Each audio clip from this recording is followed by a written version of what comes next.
আবৃত্তি করে শোনাবো, যার নাম লুকোচুরি, যেটি লিখেছেন রবীন্দ্রনাথ ঠাকুর। এটি মাতৃ দিবসের জন্য আমি করছি।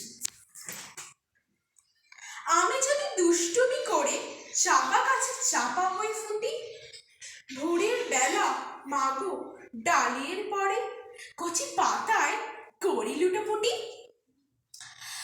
তবে তুমি আমার কাছে হারো, তখন কি মা চিনতে আমায় পারো? তুমি ডাকো, খোকা কোথায় ওরে? আমি শুধু হাসি চুপটি করে। যখন তুমি থাকবে যে কাজ নিয়ে, সবই আমি দেখবো নয়ন মেলে। শান্তি করে চাপার তলা দিয়ে আসবে তুমি পিঠেতে চুল ফেলে। এখান দিয়ে পুজোর ঘরে যাবে, দূরের থেকে ফুলের গন্ধ পাবে। তখন তুমি বুঝতে পারবে না সে তোমার খোকার গায়ের গন্ধ আসে। দুপুর বেলা মহাভারত হাতে বসবে তুমি সবার খাওয়া হলে।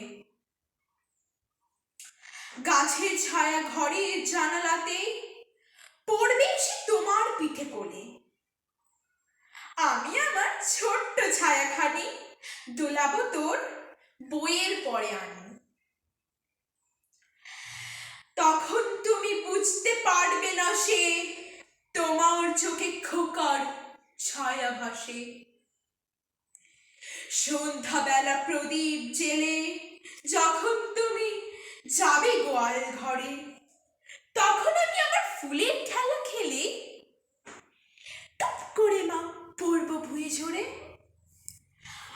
আবার আমি তোমার খোকা হব।